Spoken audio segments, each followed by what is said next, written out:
ஏங்க ம் ஏங்க சொல்லு. உங்க அம்மா இருக்காங்கல்ல, அவங்க உனக்கு யாரு? அப்- அத்தை. ம் அத அப்படி சொல்லு. எங்கள் அம்மாவுக்கு என்ன? இல்லைங்க, அத்தை இப்பெல்லாம் பேசுற விதமே எனக்கு பிடிக்கல. ஒரு மாதிரி சாட மாடியா ரொம்ப மட்டம் தட்டி பேசுறாங்க.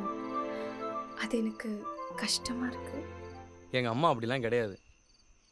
நீ ஏன் சும்மா ஏதாச்சும் கற்பனை பண்ணிட்டு வந்து என்கிட்ட கம்ப்ளைண்ட் பண்ணிட்டு இருக்காத. எங்கள் அம்மான்னு இழுக்கும் போது நினச்சேன். இல்லைங்க, நான் அப்படி எதுவும் சொல்ல எனக்கு கொஞ்சம் வேலை செய்ய வரியா?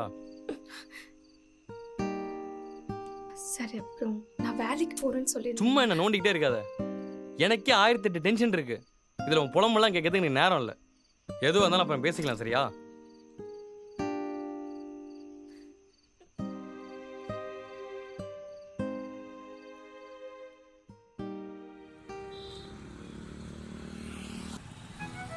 ஹே லாவண்யா,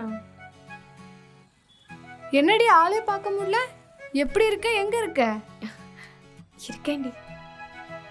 சரி, நீ எங்க ஒர்க் பண்ற? கூடைய பார்த்தா தெரியல, படிச்சு முடிச்சதுக்கு அப்புறம் கல்யாணம் ஆனதோட சரி, வேலைலாம் எதுவும் இல்லடி. என்னடி இப்படி சொல்ற? காலேஜ்ல டாப்பர் நீ, அப்பவே கனவு அது இதுன்னு சொல்லிட்டு இருப்ப. சரி, கல்யாணத்துக்கு அப்புறம் அப்படியே இருப்ப நினைச்சா என்னடி இப்படி சொல்ற? சொல்லும்போது எல்லாமே நல்லா தாண்டி இருந்துச்சு. சிலதெல்லாம் ஆசைப்படலாமே தவிர அதை சொந்தம் கொண்டாட முடியாது போல. ஏன்டி இப்படிலாம் பேசுற? அப்படி என்னதாண்டி பிரச்சனை உனக்கு? பிரச்சனையே என் வீடு தாண்டி.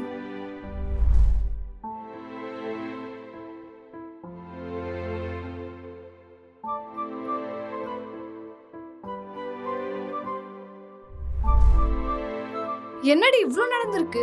வாயை திறந்து பேசவே மாட்டியா? என்னடி பேச சொல்ற? என்னை மட்டம் தட்டி என்னை அப்படி ஆக்கிட்டாங்க. உனக்கு ஒண்ணு தெரியாதுன்னு சொல்லி சொல்லியே நம்மளுக்கு எதுவுமே தெரியாது போலன்னு நினைக்க தோணுதுடி.